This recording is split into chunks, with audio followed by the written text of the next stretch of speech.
அதிமுக ஒருபோதும் தாவேகாவை தலைமையா ஏற்றுக்கொண்டு வரமாட்டாங்க அப்படின்னு.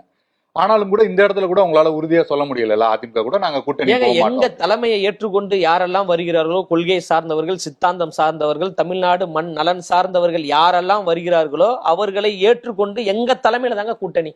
எங்க தலைவர் தளபதி அவர்கள் தான் முதலமைச்சர் வேட்பாளர். தமிழக வெற்றி கழகம் தான் ஆளுங்கட்சியாக வர வேண்டும் என்று வியூகங்கள் அமைக்கிறோம். எங்க தோழர்கள் போராடி கொண்டிருக்காங்க. எங்க தலைவர்கள் மக்கள் பணி செய்து கொண்டிருக்கிறாங்க. எல்லாரும் அதற்கான பணிகளை செய்யக்கூடிய வேலைகள் நடந்து கொண்டிருக்கு.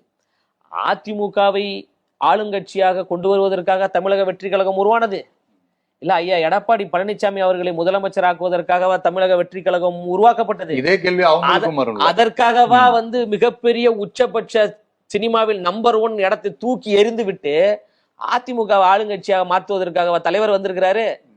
தமிழ்நாட்டு மக்களுக்காக தலைவர் வந்திருக்காரு. எங்களுடைய தோழர்களுக்காக தலைவர் வந்திருக்கிறாரு. நீங்க